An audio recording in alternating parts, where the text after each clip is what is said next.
All right, welcome. This is Atomic Physics by Hand with Eric. Let's talk about optics again. And in particular, we're going to talk about Gaussian beams and a little bit about focusing them.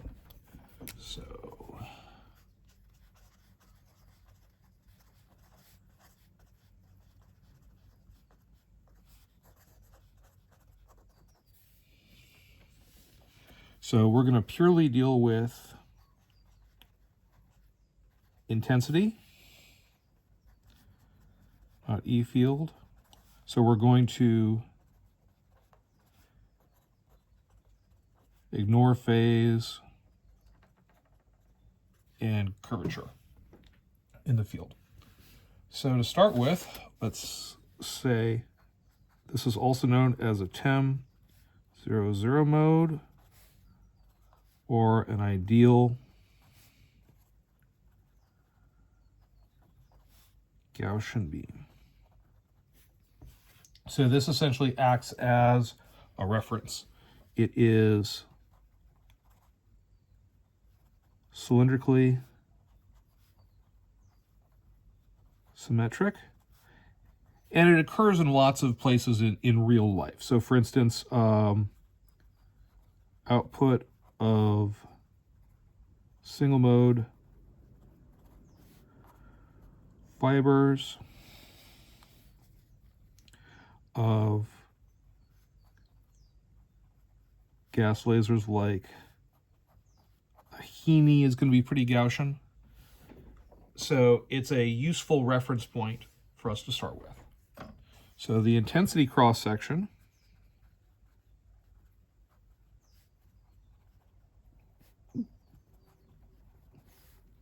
which is to say the intensity as a function of the radius just goes like I naught and then the exponential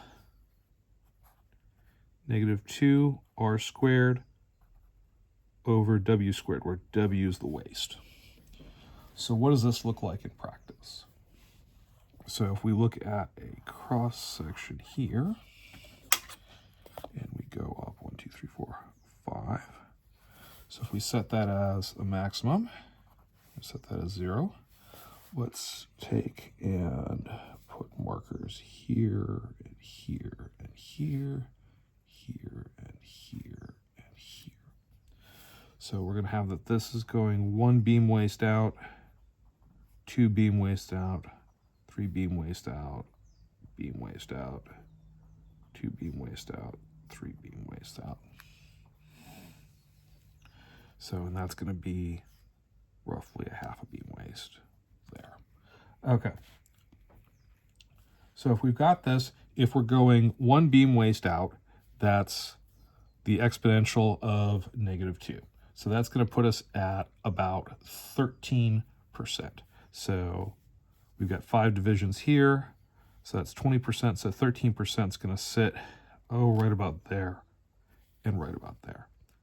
So that's e to the -2, which is approximately 13%. Now, 2w is e to the -4, which is about 2%. I think it's about 1.7. So if we go there, so e to the -4, 2%. And then we're going to have something that looks like this. And that's not exactly the best shape in the world, but we'll roll with it. And so there's this. So if this is 100%,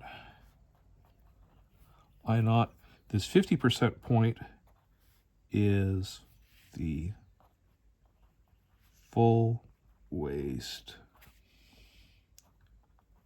half max. So FWHM. So this is a very experimentally useful point because of the fact that it's relatively easy to measure. So this bit here, so 2w is often referred to as d squared or d2 as the beam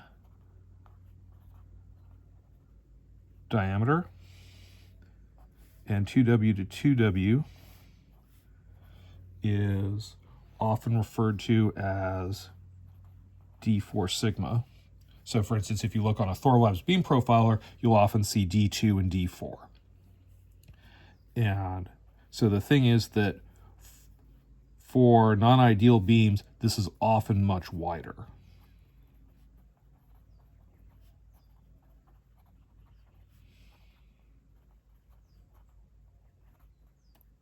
So you can look at the ratio of D2 to D4 to get an idea of, approximately how Gaussian or non-Gaussian your beam might be as a single snapshot versus doing a more comprehensive measure like, say, an m-squared measure. So for this 2W, you've got, let's switch colors here.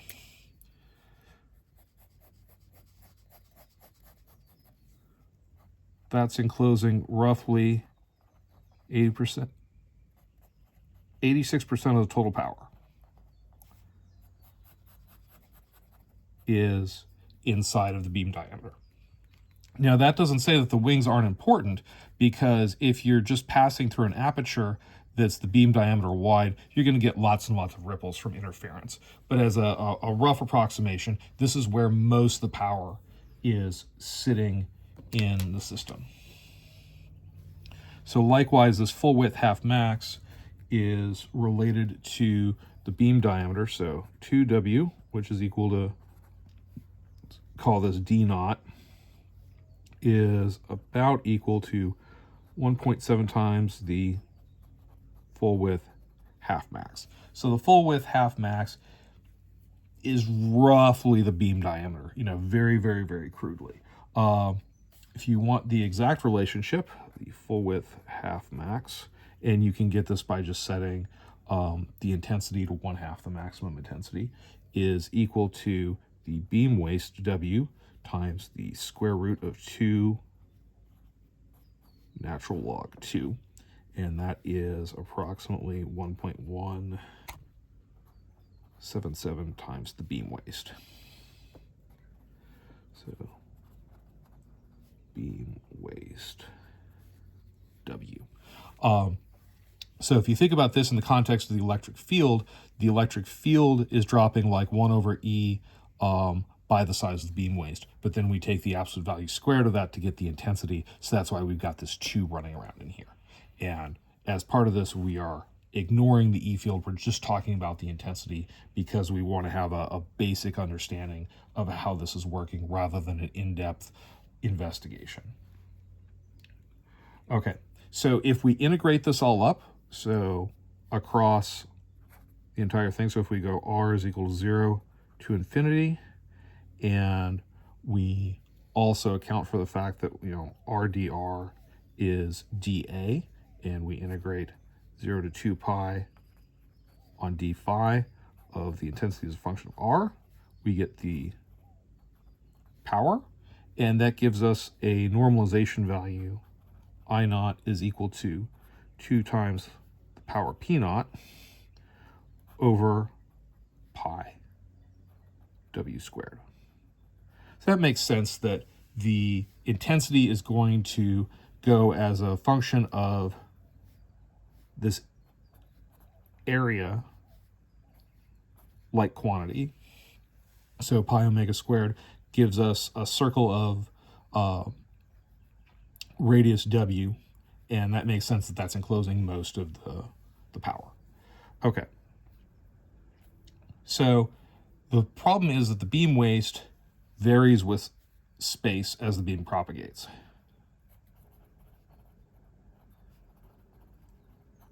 Changes. And it specifically changes as a function of Z with relation to some W naught, which is the beam waist minimum. And for an ideal Gaussian beam, it goes like Z squared over something called the Rayleigh range, or ZR. So what does this look like in practice? Okay, so let's go and graph out.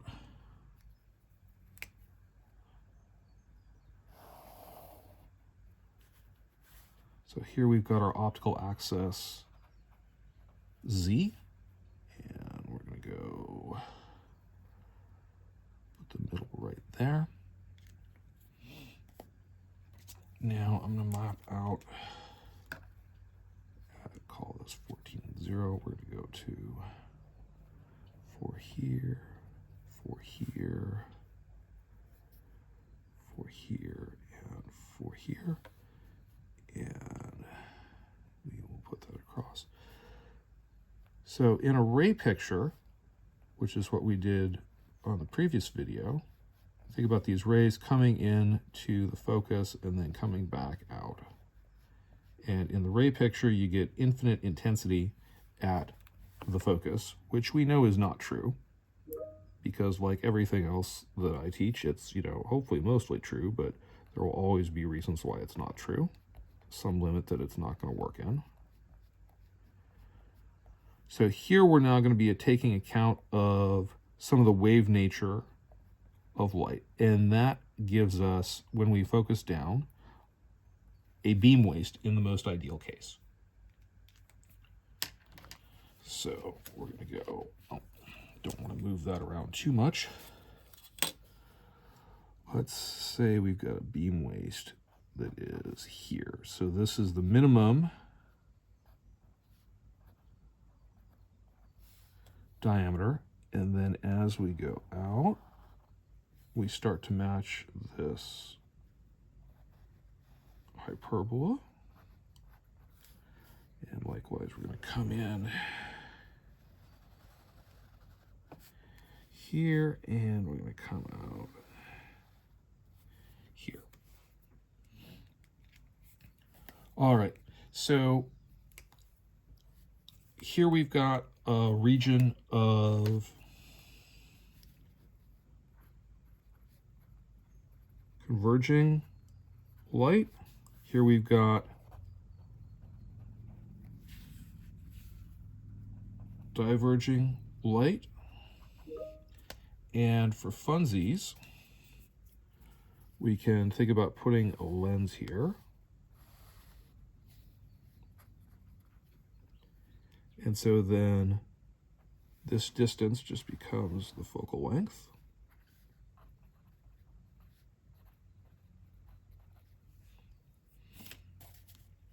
All right, and in the middle here, you've got something that looks like it's pretty collimated because the beam waste isn't changing very much spatially. So, okay, so the Rayleigh range goes like pi beam waste squared over lambda. So what this does is this sets the scale where things are acting in a collimated sort of fashion versus in this diverging, converging sort of fashion. So we'll go out to about, call it there and there. So at this point, the area is 2x that. So what that means is that W is equal to square root of 2 times W naught.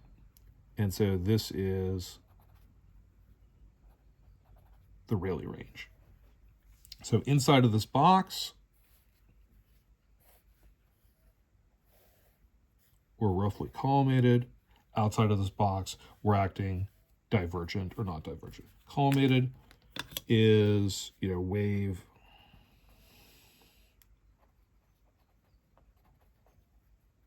regime, whereas the diverging and converging are much more ray dominated. And this wave regime in here, it's just acting like instead of the rays going in and out, it's just acting like the rays are parallel. Okay, we can go through here and we can see, this angle looks familiar. That's just the same thing as the numerical aperture. So we can have NA is equal to sine theta. And as we go out in this large limit, the beam waist becomes approximately equal to W naught times the absolute value of Z divided by Z Rayleigh. So that is lambda over W naught times absolute value of Z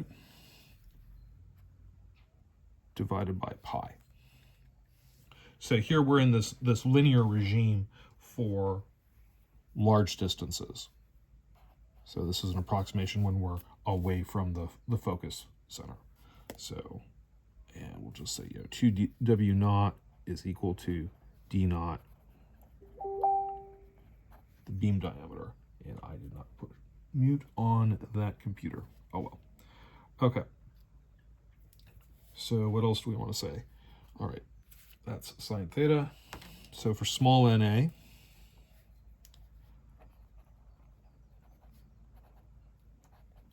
there's a relationship that na is approximately equal to lambda over W naught pi, which is equal to W naught over Z Rayleigh.